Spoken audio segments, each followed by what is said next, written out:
weakening his position in relation to Primakov, who in his absence was seen to have taken over the reins of power. But by April, he gathered his strength for a final showdown. Just 3 days before the Duma was scheduled to begin impeachment hearings, Yeltsin, with an animal-like instinct for survival and a penchant for dramatic political gambits, decided it was time to act. He called Primakov to the Kremlin and told him he was fired. He was to be replaced by Sergei Stepashin, the interior minister, who'd been a close Yeltsin ally since the early days of the democratic movement and had served as one of the earliest heads of the FSB. Though the media had long speculated that Yeltsin might make such a move, it still came as a shock. Yeltsin had waited till the final moment. He understood that if he waited 3 more days, it could be too late, said Pugachev. The Duma was absolutely unprepared, said Yumashev. Many of our colleagues in the Kremlin considered it was suicide, that we would turn the Duma even more against us. But in fact, the opposite happened. We showed all the strength of Yeltsin. He was absolutely calmly firing such a powerful force as Primakov, and the Duma was cowed by this show of strength. There was nothing Primakov could do, and his dismissal took the wind out of the Duma's sails. Amid fears that Yeltsin could dissolve parliament, the impeachment vote collapsed just days later. The KGB's Plan A had failed. Primakov should have been president in this scheme, sighed Turova. During the Second Federation Council vote on Skudetov, he was meant to stand up and say, "The president is a thief." He was meant to present the evidence. It would have been enough. The impeachment hearings had already been scheduled. It would have been enough for him to stand up and say, "I have the legitimate power to end all this." He had all the proof, but he didn't have the balls. At the last moment, he lost his nerve.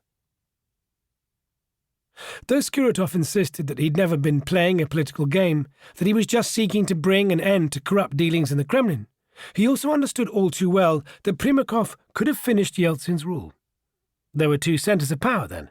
On the one hand, there was a legislative power, the Federation Council and the government of Russia, led by Primakov and the Moscow mayor's office. And then there was Yeltsin at the top of power, and the family on the other side. And of course, if the Federation Council and Primakov had agreed and put on the pressure, the family would have crawled away. Everyone would have supported Primakov. The secret services would have supported him. The family would have scuttled away like cockroaches. And Yeltsin, due to health reasons, would have transferred the presidential powers to Primakov, and the country would have been different. But Primakov, he's a very careful person. Perhaps he was not decisive enough. He did not fight for the country to the end. Plan B. Yevgeny Primakov had always been a man of consensus, a consummate diplomat who did not like to rock the boat.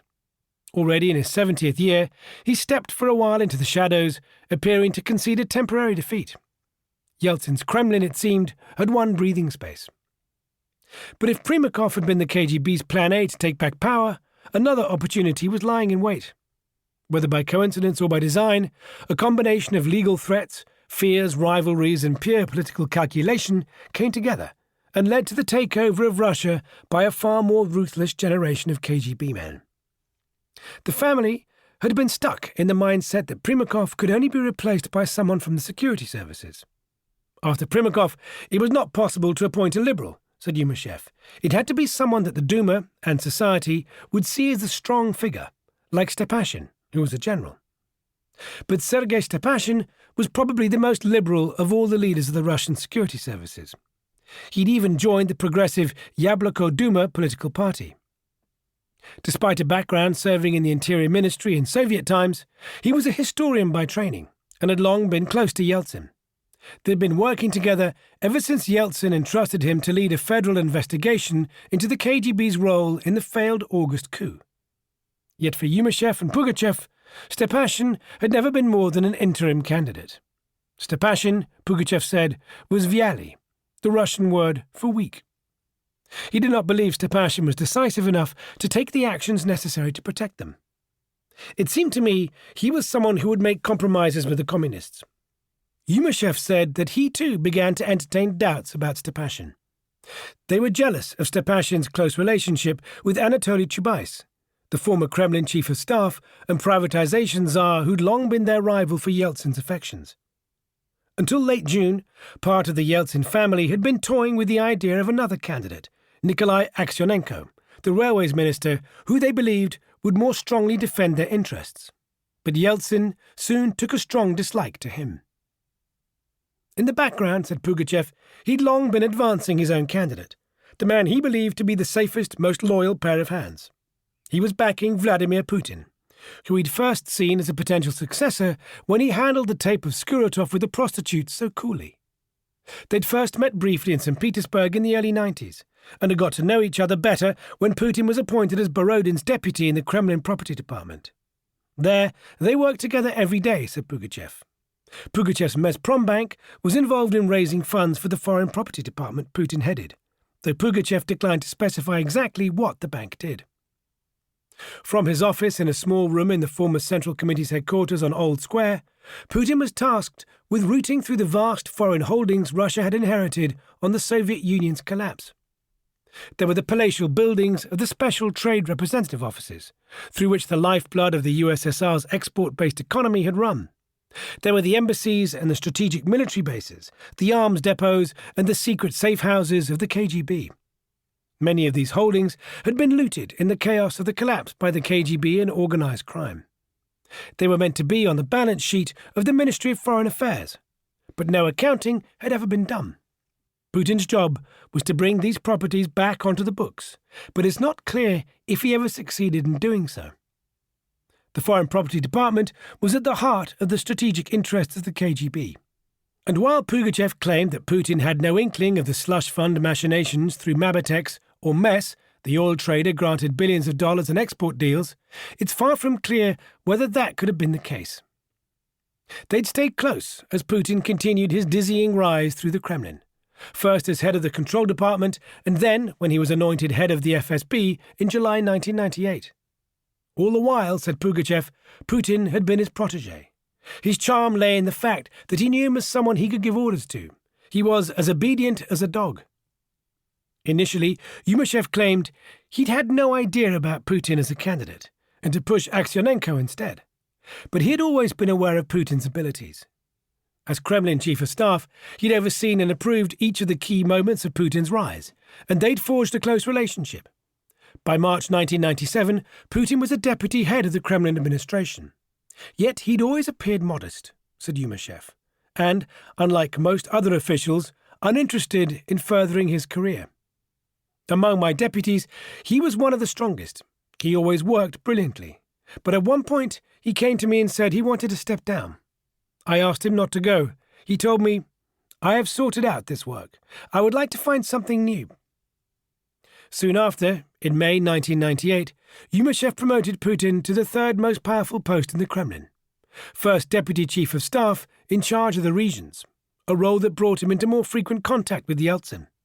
And then, just 2 months later, Yumashev moved Putin sideways to head the FSB. This was the first sign of Yumashev's and the family's absolute trust in Putin. In those days, just a month before the August 1998 financial crisis, clouds were already fast gathering over the Yeltsin administration. The country was besieged by a series of minor strikes over unpaid wages, which were beginning to spread into the nuclear sector too. The miners were blockading the Trans-Siberian Railway, a vital artery of the Russian economy. Putin's predecessor, as FSB chief, had been seen as close to the communists, and that summer, as the strikes began to spread and the threat of economic crisis loomed, while Parliament was already beginning to speak of impeachment, it was of paramount importance for Yeltsin's Kremlin to have its own man in charge of the security services.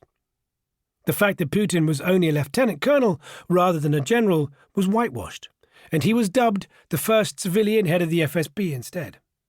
In that summer of crisis and murk, they got away with it. Yumashev insisted that he'd always been convinced of Putin's democratic credentials. What struck him most, he said, was his dogged loyalty to his former mentor and boss, Anatoly Sobchak, the former St. Petersburg mayor. One incident in November 1997 stood out for him above all others. The reason why I so strongly recommended him as head of the FSB was because there was an episode when he worked as head of the control department and he came and said, "Sobchak is going to be arrested and I have to save him." He said, "I have to take him out of the country because the Siloviki, the prosecutors, the Interior Ministry and the FSB should arrest him in the next 2 or 3 days." It was absolutely clear to him and to me that there was a 50-50 chance he would be caught. I told him, Vladimir Vladimirovich, you understand that if you are caught, you will lose your position, and it's possible you will never find work again. You are going against the law. Putin, however, held his ground. He insisted the case against Sobchak was fabricated, just part of the smear campaign launched by the old guard security men in 1996 ahead of Sobchak's bid for re-election in St. Petersburg because they hated him ideologically. Then, Sobchak had been targeted by a criminal investigation over bribery allegations. But what neither Putin nor Yumashev, when he recounted the tale, spoke of was the risk that the arrest of Sobchak could lead to Putin himself. There was no telling where it might lead if a rival faction had it in for him. Putin had arranged for Sobchak to be spirited away out of hospital on a national holiday when no one was watching. He'd whisked him off on a private jet, which one insider said belonged to his close ally Gennady Timchenko, the alleged former KGB operative who'd won a monopoly on exports through the St. Petersburg oil terminal. When Putin arrived back in the Kremlin after a brief absence, Yumashev was deeply relieved.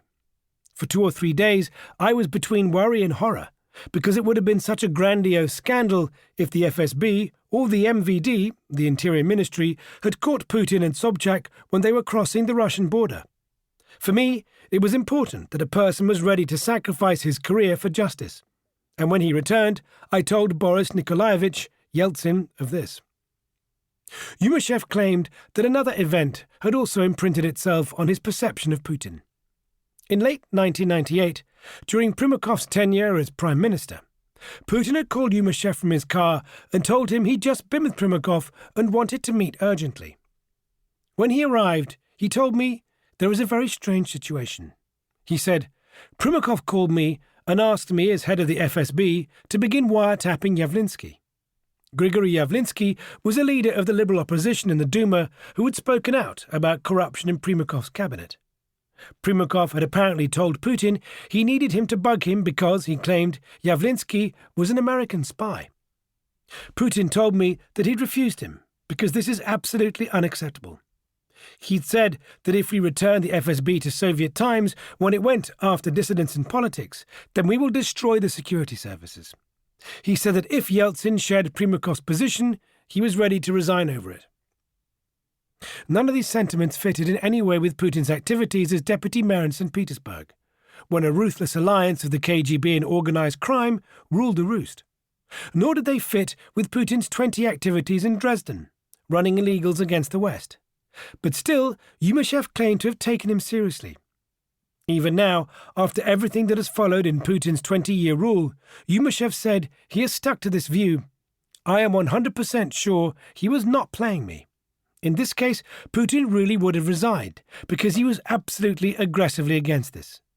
But of course, Boris Nikolaevich would never have given the go-ahead.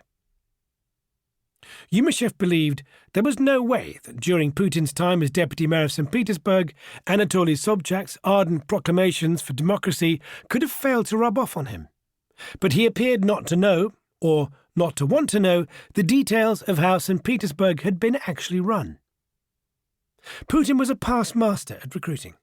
In the KGB, it had been his speciality, according to one former close associate.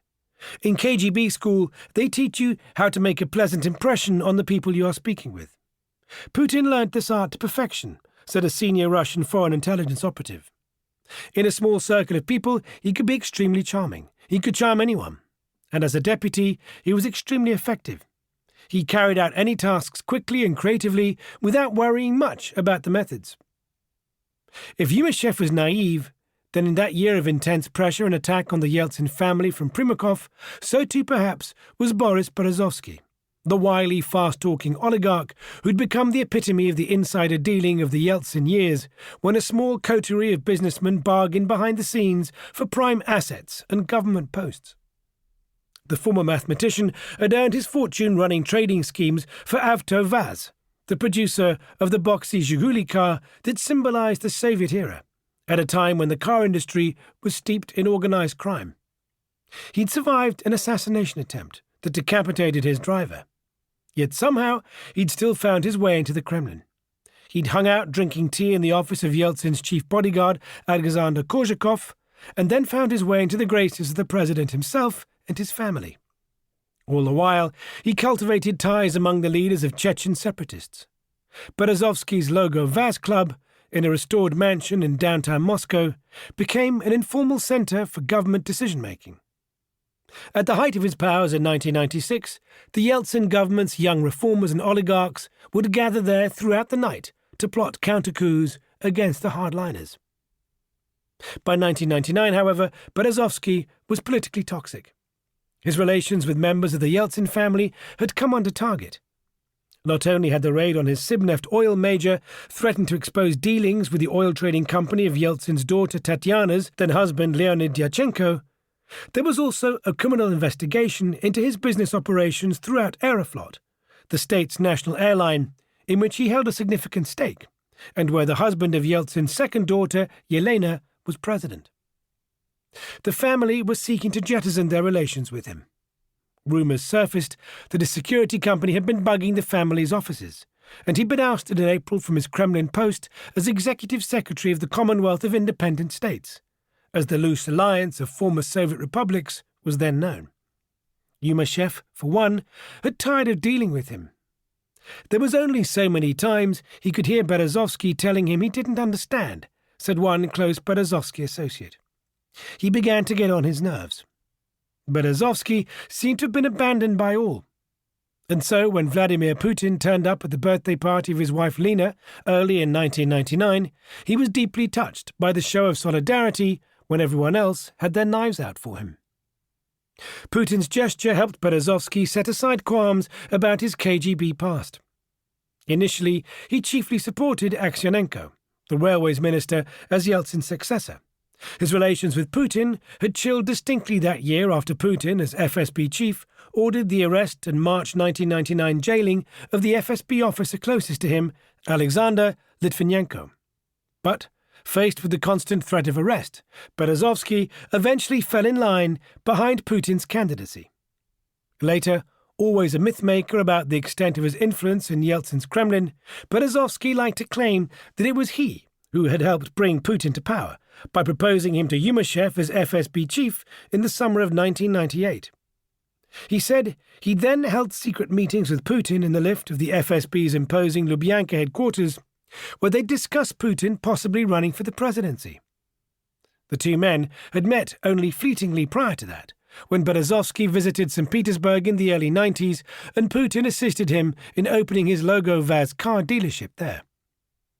That was a business riven with the mafia, and Berezovsky must have known about Putin's links with organized crime there, said one Berezovsky associate. Putin helped him in all questions connected to the sale of Logo Vaz cars in St. Petersburg. This business was a mafia business, a bandit business, and in Moscow, Berezovsky organized this with the help of Chechens and the corrupt bureaucracy. In St. Petersburg, he organized this with Putin's help. Therefore, he understood everything about his connections and his situation. He wasn't a child. But although Berezovsky was undoubtedly to play an enormous role in helping secure the defeat of Primakov later that year, he had never known or worked as closely with Putin as Pugachev had. And according to one of his closest associates, Alex Goldfarb, he never claimed to have been the one to introduce Putin to Yeltsin's daughter Tatyana, or to suggest him as a replacement for Stepashin, or as Yeltsin's successor. The moment everything changed came in the middle of July, in the dog days of the Moscow summer, when the Kremlin was emptying and many, including Yeltsin, were away on vacation. It was then that the Swiss prosecutors presented the Yeltsin family with another shock. They'd thought the Mabetex case had been dealt with. Skuratov had been suspended from his position for several months by then, as a result of the criminal case Pugachev had helped open. But the Swiss were still active, and so were Skuratov's deputies. On July the 14th, the Swiss prosecutors announced that they'd opened a criminal case into money laundering through Swiss bank accounts by 24 Russians, including Pavel Borodin and other senior Kremlin officials, and alleged that the funds may have been obtained through corruption or abuse of power. When asked whether the list included Yeltsin's daughter Tatyana, one of the Swiss investigating magistrates answered, "Not yet." It was clear that they were circling, and according to Pugachev, a fresh sense of panic set in. The Geneva prosecutors said their Russian partners were still conducting a parallel inquiry. It was then, Pugachev said, that he decided to act. We needed someone who would be able to deal with it all. Stepashin wasn't going to do it. But there was Putin with the FSB, the Security Council, Patrushev. There was an entire team. Pugachev remembered Putin's coolness when he handled the Skuratov tape, and said he decided to introduce him to Yeltsin's daughter Tatiana, who in those days was still the main channel to the president. As if on cue, a day later Putin's FSB had taken action, opening a criminal investigation into the construction business owned by the wife of the Yeltsin's political opponent, the Moscow mayor Yuri Luzhkov. Pugachev had first sought to undermine Tatiana's view of Stepashin, demonstrating to her how, unlike Putin, he had failed to vigorously defend the tape of Skuratov and the prostitutes after it had been aired on TV. I told her, Tanya, look, you need a person who will save you. Stepashin will make compromises with the communists. He will compromise us in front of our eyes. Look at how he is now. Then he said he'd taken Putin from his office in the Kremlin Security Council to her. I told her Putin was a much clearer person. He is young and listens attentively. Stepashin doesn't listen anymore. Pugachev claimed that Yumashev later persuaded her to go to her father and convince him to make the switch. Yumashev insisted, however, that Pugachev played no role in Putin's rise, while the criminal case in Switzerland and the investigation in the US had never posed a threat at all. Of course, it was total rubbish, that this was dangerous, Yumashev said.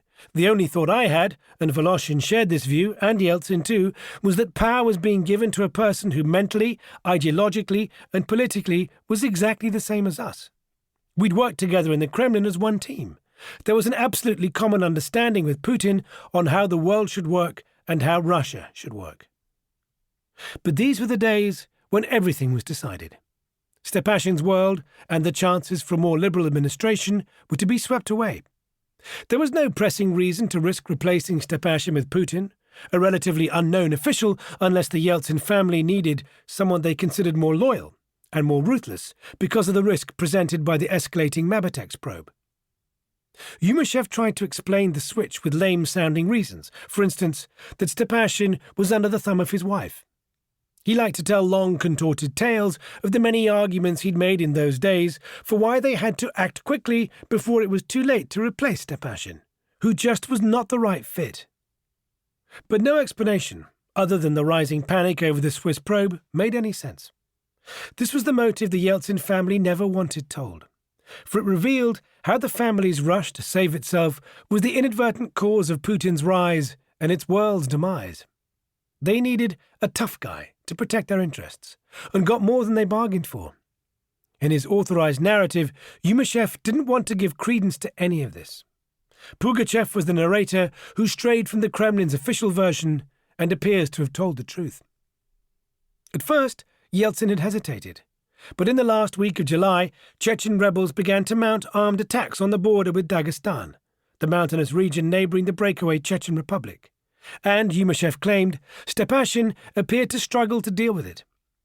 Before he made his first trip as Prime Minister to Washington, D.C. on July the 27th to the 29th, he'd publicly vowed that there would be no new war against Chechnya. But almost every day in the week that followed his return, clashes on the border broke out. At the weekend, on August the 8th, there was a massive escalation in fighting as 200 to 300 armed Chechen insurgents seized control of 2 villages in Dagestan. Yeltsin's efforts to retain him as Prime Minister were running out.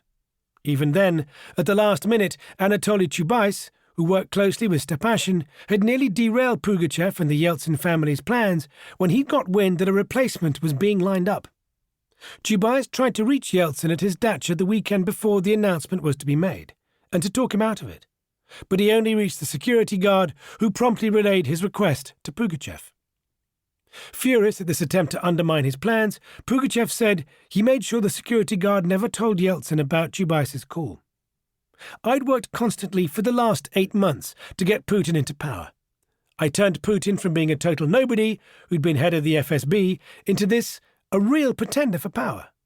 I'd monitored and checked ceaselessly. And where was Chubais when we had to deal with the Mabatek scandal? He raged. Where was he? What did he do? He completely disappeared. Even then, when they all met in Yeltsin's office early that Monday, August the 9th, Yeltsin had still hesitated, said Pugachev. Stepashin refused to step down without a vote by Parliament, and Yeltsin had left his office to think again. I remember the whole story, said Pugachev. Stepashin told Yeltsin Putin was no one, that he would not stand for it. But everything had already been decided. It was a rare case when Yeltsin decided nothing himself. It was a matter of life and death. When Yeltsin finally made the announcement later that day, the nation was stunned by the identity of their new prime minister. Putin was a little-known bureaucrat, a grey figure who rarely appeared on the news. The country's news outlets scrambled to put together biographies of him. What shocked the nation most of all was that Yeltsin openly named him as the man he hoped would succeed him as president, announcing in a televised address, "I decided to name the person who, in my opinion, will be able to consolidate society based on the broadest political forces to ensure the continuation of reforms in Russia. He will be able to unite those around him who, in the 21st century, have the task of renewing Russia as a great nation. This person is the Secretary of the Security Council, the Director of the Federal Security Service, Vladimir Vladimirovich Putin." Putin had accomplished the most vertiginous leap of his dizzying career. The Russian parliament was in shock, although most believed he was a nobody who later could easily be defeated, and this helped squeeze his appointment as prime minister through a confirmation vote. By that time, Primakov had re-emerged from the political sidelines to form a bold new alliance with Yuri Luzhkov, the powerful Moscow mayor, for the upcoming parliamentary elections. By comparison, said Yumashev, Putin looked like a child. But many in the Kremlin still worried that Yeltsin had gone too far in naming him as his preferred successor. Many of our colleagues considered that Yeltsin categorically should not do this, because Putin was an unknown entity and Yeltsin only had 5% political support. They thought that after such an announcement, Putin would never win, Yumashev said. To the outside world, it seemed the Yeltsin family were taking an enormous risk. But other plans were afoot. An escalation of a Russian military offensive against Chechnya had already been under discussion, Stepashin said later. Most important for the bureaucrats and spin doctors inside the Kremlin was to transform the awkward-seeming candidate they'd been presented with into a force to be reckoned with. At first glance, the material didn't seem very promising. People still talked over Putin in meetings. The plan was to cast him in the image of one of the most popular fictional TV heroes from Soviet times. He was to be a modern-day Max Otto von Stillitz, an undercover spy who'd gone deep behind enemy lines to infiltrate the command networks of Nazi Germany. Putin would be the candidat resident, the spy candidate, a patriot who would restore the Russian state. Their main task was to distinguish him from the Yeltsin family, so that the public would see him as independent. His youth, cast against the aging and ailing Yeltsin, was meant to give him an immediate advantage, while Kremlin-linked TV channels sought to portray him acting decisively against the separatist incursion into Dagestan. In the background, Berezovsky was perfectly capable of trying to organize a small victorious war to help spur Putin's vault to power, two of his close associates said. In the rush to help engineer his ascent, Pugachev had paid little attention to warning signs of Putin's duplicity. That July, when Pugachev had attempted to deal with the fallout of the Swiss prosecutor's case, holding talks in the Kremlin late into the night with Putin, Patrushev and Voloshin to try to persuade the acting prosecutor general, Yuri Chaika, to step down in favor of an even more loyal ally, Putin had apparently played a double game. Chaika initially resisted, only to agree a few days later after separate talks with Pugachev, during which he warned him that Putin's allegiance to the Kremlin might not be clear-cut. "With Putin you need to be careful," he said. "When you all met with me in the Kremlin and tried to persuade me for 6 hours to step down, Putin accompanied me out of the Kremlin after it was all finished. He told me I was right not to agree. He told me if I did, it would be a crime." But Pugachev promptly forgot Chaika's warning. The scandal over Mabatex was still refusing to die down despite all the maneuverings, and at the end of August, calamity hit, when details of how the probe was linked to the Yeltsin family finally broke into the open. The Italian newspaper Corriere della Sera published an article that disclosed how Mabitex's owner, Bezet Pazzoli, had issued the credit cards to the Yeltsin family and covered the payments for them. The paper said the Swiss prosecutors suspected the payments were bribes in return for the Kremlin renovation contract. It named Felipe Turova as the central witness for these claims. The news hit Yeltsin's Kremlin hard. Till then, only they and the prosecutor had known how far the probe might go. Pugachev once again scurried to assist. Tanya was totally flabbergasted when the press reports appeared, he said, but I promised her I would make it go away. He invited the Yeltsin family to open accounts at his own Mezprombank and then told the media that the credit cards in question had first been issued years ago through his bank. The move was designed to confuse the press and remove questions over whether Yeltsin had broken the law by holding a foreign bank account. In Pugachev's eyes, the whole case was unfair. Yeltsin, he said, had never even understood what money was. On one occasion, drunk, he'd asked his chief bodyguard, Alexander Korzhakov, to buy him vodka, and had pulled a wad of notes out of a safe in his room. This, said Pugachev, was where he'd kept the royalties for the books he'd written with Yumashev. Yeltsin had pulled out $100. He asked Korzhakov if this was enough. He had no idea what money was or how much things were worth. He never handled this himself. Almost no money had ever been spent on the credit card issued in Yeltsin's name, only some for an official visit to Budapest. His daughters, however, had spent considerably more. Tanya could spend $100,000 a month on furs, said Pugachev, but none of them understood what a credit card was or how it worked or what it signified. They would just go out with this piece of plastic and use it to buy things. They didn't understand that someone had to pay for it. Yumashev said they'd been convinced that the cards were financed by Yeltsin's royalties from his memoirs. Borodin, the Kremlin property department chief, had told them so, he said. They absolutely sincerely spent this money believing it was from the royalties of the books.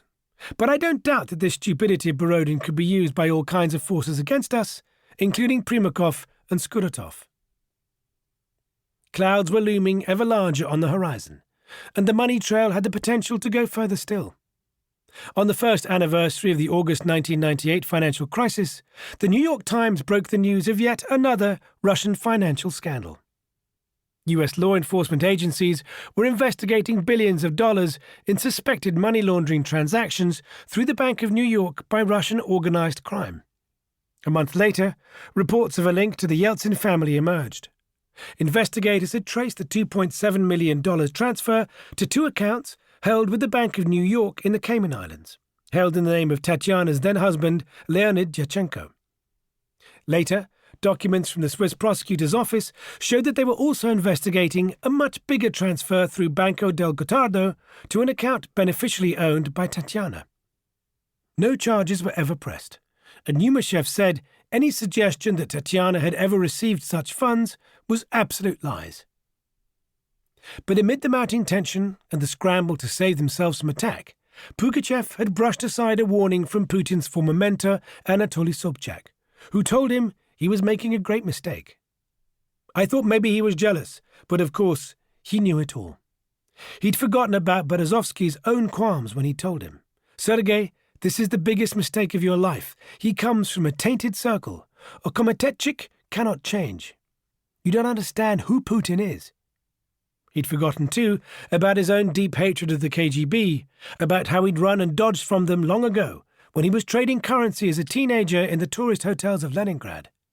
He'd forgotten Chaika's warning, and nobody, not even Pugachev, noticed that Putin still met frequently with Primakov, who was meant to be the arch-enemy, after he'd been fired as Prime Minister.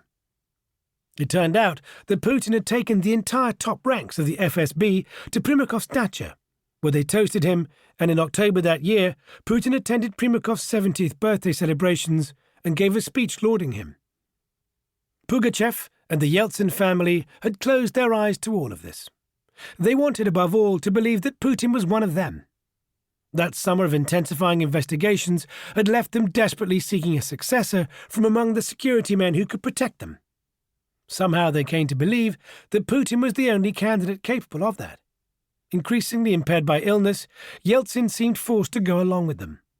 Ever since Primakov had been appointed prime minister in the wake of the August 1998 financial crisis, the Yeltsin family had believed there was no alternative to appointing someone from outside the Siloviki as a replacement. In the financial collapse, liberal ideas and the young reformers among whom Yeltsin had once been searching for a successor had become tainted. "We swallowed so much freedom, we were poisoned by it," Yumashev later said wryly. Putin's lip service to market and democratic principles had helped the family believe he would continue their course. But paramount in their calculations had been his daredevil operation to whisk his former mentor, Anatoly Sobchak, out of Russia and away from the threat of arrest. This show of loyalty was counted as a weighty factor in choosing him, said Gleb Pavlovsky, a Kremlin advisor and spin doctor at the time. The family knew that, much more than Stepashin, Putin was ruthless enough to break the law to protect his allies if necessary. Besides, Pugachev said, Putin seemed loyal and obedient. He still thought of him as someone who followed him like a dog and still identified him with Sobchak's liberal and democratic beliefs. "My feeling was that if it was close to Sobchak, then he should be a person of liberal views. I didn't study closely what he represented. What's more, Putin had seemed reluctant to take on the post of prime minister. He had had to twist his arm, he said, and tell him it was not for long, only till the situation was stable." What Pugachev didn't know was that Putin had once worked closely with one of the main players in the attempt to overthrow the Yeltsin regime. He wasn't aware that Felipe Turova, the KGB officer behind the leaks on Mabatex and the Yeltsin accounts, with connections to the top of the KGB's legendary Black Ops department, had helped Putin set up the oil-for-food barter scheme in St. Petersburg. He'd never heard the story Turova told me, about how after Yeltsin's chief bodyguard had allegedly given the order to eliminate Turova when his name was leaked to the Italian newspaper that August, Putin had gone to see his old associate, who was then in Moscow, warned him about the order, and told him he should leave the country fast. "He told me to leave because he had an order from the president to finish me off. He told me I could leave under his guarantee." Pugachev didn't know all that while Putin had played all sides. "He always kept his promises," said Turova. "He never worked for the family against Primakov, and he only worked formally against Skuratov." Pugachev also had little inkling that Putin could represent anything close to a plan B of the KGB after the Primakov takeover failed. He always claimed he thought of Putin as someone he could control. He didn't realize that he might have been lying to the family when he appeared to support them. "Putin deceived them," said Turova. "Warfare is based on deception. This is the strategy of Sun Tzu. He wrote The Art of War 2,600 years ago, referring to the ancient Chinese military treaties. Putin learnt his judo lessons well." Chapter 5. Children's Toys in Pools of Mud. Instead of falling to what they believed was a coup by forces from the communist past, what the Yeltsin family had in fact succumbed to was a creeping coup by the security men. Under siege from all sides, they'd had little choice but to reach an accommodation with the KGB. "They had to find a compromise figure," said one former senior KGB officer close to Putin. "There was a huge army of former and current law enforcement officers who were all still in position. They needed a person who could smooth relations with this force after Yeltsin's departure. Their regime was under attack from all sides. They didn't have any choice. It was a forced decision based on the fact that they very much feared that the departure of Yeltsin from power could lead to a real counter-revolution and the loss of everything they'd achieved with such effort. It was a question of security and agreements. They thought Putin was a temporary figure they could control. The only person who was strongly against it was Chubais. He feared that Putin's background, his service in the KGB, would mean that he would not be a manageable puppet in the hands of the family. His intuition did not let him down. For a long time, Putin has been portrayed as Russia's accidental president. But neither his rise through the Kremlin nor his vault to the presidency seem to have had much to do with chance. When he was moved to Moscow, they were already beginning to check his suitability, said the close Putin ally from the KGB. If to the outside world, Russia under Yeltsin was a country of epochal change, where the power of the security services had long been smashed, then inside Russia, beneath the surface, the security men were still a force to be reckoned with. Inside Yeltsin's Kremlin and in second-tier posts across the country's institutions and companies were representatives of the KGB, some of whom, 10 years before, had backed efforts to bring the market to Russia, understanding all too well that the Soviet Union could not compete with the West under the planned economy. They had watched from the shadows as the reforms they began spiraled out of their control under Yeltsin's rule. They'd been left largely on the sidelines as the freedoms of the Yeltsin era led to the ever-faster rise of the oligarchs, who by the mid-90s had outpaced their former KGB masters. The freedoms had created a robber-style capitalism under which, in the end, the security men had been able to compromise Yeltsin and his family. With the market crash, their moment had come. Yeltsin and his family were vulnerable over the Mabatek's accounts and their close business ties to Berezovsky, while the men behind the scenes in the Kremlin had long been planning a statist revanche. The institutions the security men worked in did not break down, said Thomas Graham, the former senior director for Russia on the US National Security Council. The personal networks did not disappear. What they needed simply was an individual who could bring these networks back together. That was the future. If it hadn't been Putin, it would have been someone else like him. The broader cast of security men behind the scenes in the Kremlin was seeking only to secure the property and economic gains that had been made in the move to the market. Inside the Kremlin, the prevailing conviction was that, after the chaos of the Yeltsin years, the new president, whoever he might be, had to represent a statist revanche, a revanche of the losers from the Yeltsin years, when state workers, teachers, doctors and law enforcement had suffered most. "We were looking for the glue for the pro-Kremlin coalition," said Gleb Pavlovsky, the Kremlin advisor and spin doctor at the time. A different-style politician had to come to power and complete the post-Soviet transition. It was the KGB in any case that was going to take over the regime, said Andrei Ilarionov, the former presidential economic advisor. If Primakov, as Plan A, represented the threat of a communist-style revanche, and the very real risk that a combined Primakov-Luzhkov ticket could result in Yeltsin and his family spending the rest of their years behind bars, then Putin was the Silovik who was meant to save them, the charmer who'd spent his time assuring the family he was progressive, that he was one of them.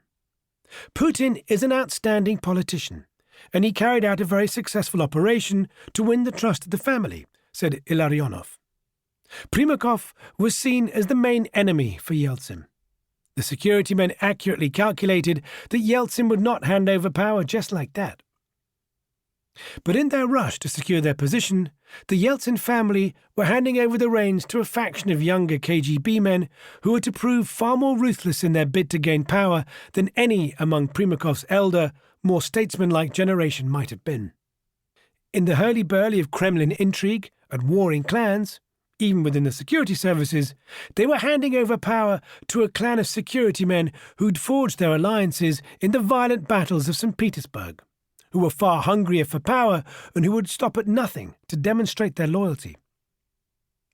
The Kremlin spin doctors worked incessantly to portray Putin as acting decisively against the Chechen incursions into Dagestan.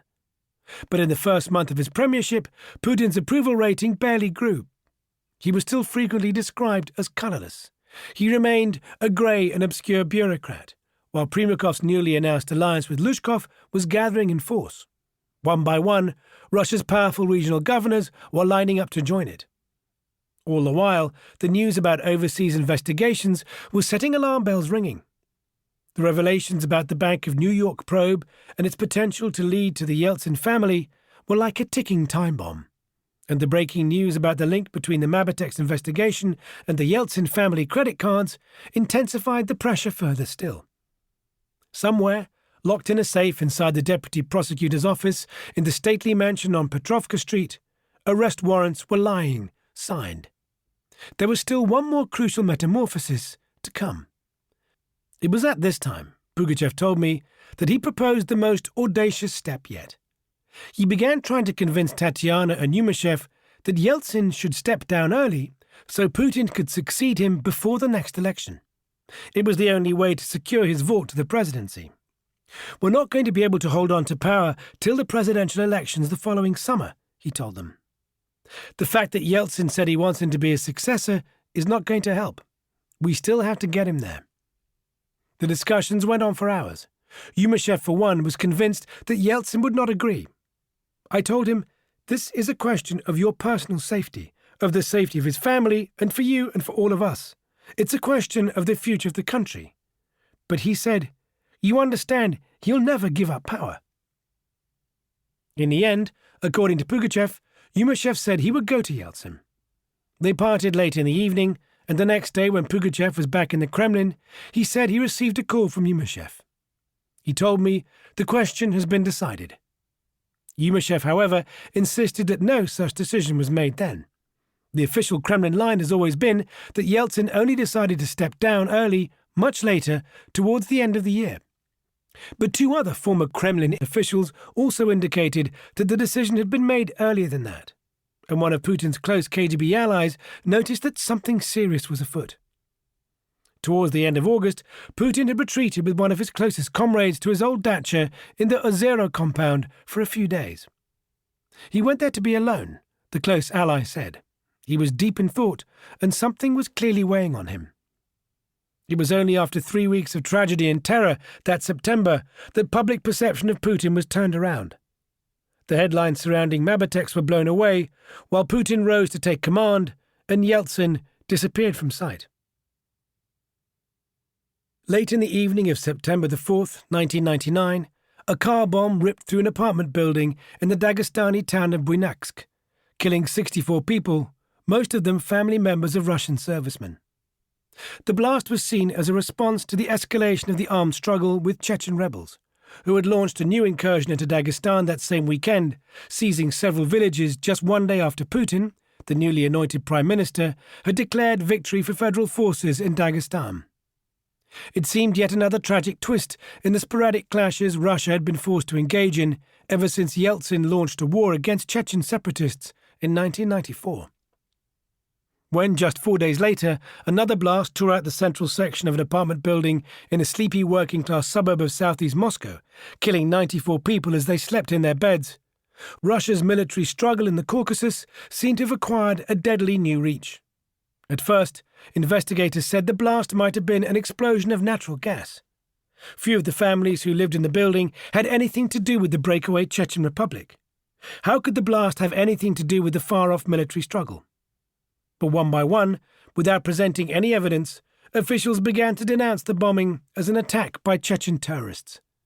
Emergency workers had barely finished digging out the last few charred bodies from the wreckage of what had been number 19 Guryanova Street, when 4 nights later, another blast completely obliterated a drab 9-story apartment building on Kashiskoye Shossa on the south of Moscow. 119 people died. The only evidence that seemed to remain of human life were children's toys left floating in pools of mud. Panic spread through Moscow. It was unprecedented for the near decade of on-off war against separatist rebels in the south to reach into the heart of the capital. As the national sense of emergency and fear grew, the financial scandals surrounding the Yeltsin family were pushed far off the front pages, and Vladimir Putin was thrust to the fore. This was the pivotal moment at which Putin took over the reins from Yeltsin. Suddenly, he was the country's commander-in-chief, leading a bombastic campaign of airstrikes against Chechnya to avenge the attacks. What happened that autumn, as the death toll from the apartment blasts rose to over 300, while the Kremlin rolled out a meticulous PR campaign, has become the most deadly and central conundrum of Putin's rise. Could Putin's security men have bombed their own people in a cynical attempt to create a crisis that would ensure he took the presidency? The question has often been asked, but answers have been thin on the ground. Anyone seriously involved in investigating the issue seems to have died or been arrested unexpectedly. Yet without the blasts and the concerted military campaign that followed, it's impossible to imagine that Putin would ever have garnered the support to pose a serious challenge to Primakov and Lushkov. The Yeltsin family would have remained mired in the Mabatex and Bank of New York investigations, and Putin, by association, as Yeltsin's chosen successor, would have been ground down with them too. Now, as if on cue, he suddenly emerged confident and prepared. He was the all-action hero who by September the 23rd had launched airstrikes against the Chechen's capital Grozny, while Yeltsin had completely disappeared from view. Putin spoke to the Russian people in the language of the street, vowing to wipe out terrorists in the outhouse, lashing out at the breakaway republic as a criminal state where bandits and international terrorists roamed free, enslaving, raping, and killing innocent Russians. To the Russians, it seemed like a breath of fresh air. Compared to the sick and ailing Yeltsin, suddenly they had a leader who was in charge. In a series of slick TV encounters with the military leadership in Dagestan, Putin was seen bounding from a descending military helicopter, dressed for action in khaki trousers and light jacket. He was shown solemnly raising a toast in a field tent with military commanders. "We have no right to show a second of weakness, because if we do, it means all those who died have died in vain," he declared with firm conviction. He was presented as the saviour of the country, a Russian James Bond who would restore order and hope. The campaign was a shot in the arm for Russians' humiliated sense of national identity. It immediately distinguished Putin from the chaos and collapse of the Yeltsin years. The all-out air assault gave vent to a decade of pent-up nationalistic frustration that had escalated earlier that year when NATO forces had launched an incursion into Russia's traditional Eastern European sphere of interest, bombing Kosovo in the former Yugoslavia. As the airstrike stretched into the autumn, demolishing more and more of Chechnya and indiscriminately killing thousands of civilians, Putin's approval rating soared from just 31% in August to 75% by the end of November. If it had been a plan, Operation Successor, as it later became known, was working. An enormous pro-Putin majority had been formed. But nagging doubts over the Moscow blasts were expressed almost immediately. Communist deputy Viktor Ilyukin was one of the first to raise the alarm, claiming that the Kremlin could be behind the bombings in an attempt to fan hysteria and discredit Lushkov. For months, rumours had been rife in Moscow that the Kremlin might provoke some kind of crisis as a pretext for cancelling elections. The Duma speaker, Gennady Seleznyov, had informed lawmakers that another bomb attack had taken place in the southern Russian city of Volgodonsk 3 days before it actually happened. The biggest red flag appeared late in the evening of September the 22nd in the town of Ryazan, not far from Moscow, when a resident reported to the local police that he'd seen 3 suspicious-looking individuals carrying sacks into the basement of his apartment building. By the time the police arrived, the suspects had left in a car whose license plates had been partially papered over. The police searched the basement of the building and emerged shocked and white-faced. They'd found 3 sacks, connected to a detonator and a timing device. The entire building was swiftly evacuated, its terrified residents not allowed back to their homes until the evening of the following day. The police initially said that the tests had found the sacks to contain traces of hexogen, a powerful explosive that had been used in other apartment blasts. The local FSB chief said the timer had been set to go off at 5:30 that morning and congratulated the residents on escaping with just hours to spare. The Ryazan FSB and police mounted a huge operation to track down the apparent terrorists, cordoning off the entire city. A day later, on September the 24th, Russian Interior Minister Vladimir Rushailo reported to law enforcement chiefs in Moscow that another apartment bombing had been averted. But just half an hour later, Nikolai Patrushev, the hard-bitten, salty-tongued FSB chief who'd worked closely with Putin in the Leningrad KGB, told a TV reporter that the sacks had contained no more than sugar, and that the whole episode had been no more than an exercise, a test of public vigilance. Patrushev was as ruthless as he was relentless in manoeuvres behind the scenes, and his new explanations not only contradicted Rushailo, but seemed to surprise the Ryazan FSB, which had apparently been on the verge of capturing the men who'd planted the sacks. The local resident who originally contacted the police later said that the substance he saw in the sacks was yellow, with a texture more like rice than sugar, a description that, according to experts, matched hexogen. For months afterwards, the residents of the apartment building at 14 Novoselyevo Street were angry at, confused, and traumatized by the conflicting accounts. Several insisted that they didn't believe it could have been a mere exercise. A report later emerged that local law enforcement had intercepted a phone call they believed had been made by the apparent terrorists to an FSB-linked number in Moscow. If this was true, it was starting to look as if Patrushev had declared the incident was just an exercise to make sure the investigation went no further. Local authorities involved in the investigation clammed up, refusing to comment to the press except to confirm the official line that it had all been an exercise. The police explosives expert who carried out the initial tests was transferred to a special unit whose employees are forbidden from speaking to the press. The case files were immediately classified. A few years later, in 2003, a brave former FSB colonel, Mikhail Trepashkin, who stuck his neck out to investigate the Moscow bombings, was tried and sentenced to 4 years in a military prison. He'd been arrested just days after telling a journalist that a composite sketch of one of the suspects in the first blast at 19 Guryanova Street in Moscow resembled a man he recognized as an FSB agent. The sketch, based on a description by one of the eyewitnesses, a building manager, had later been switched to a more suitable subject, a Chechen who claimed he'd been framed. The original sketch had been disappeared from police files. If this really was the deadly secret behind Putin's rise, it was the first chilling indication of how far the KGB men were willing to go.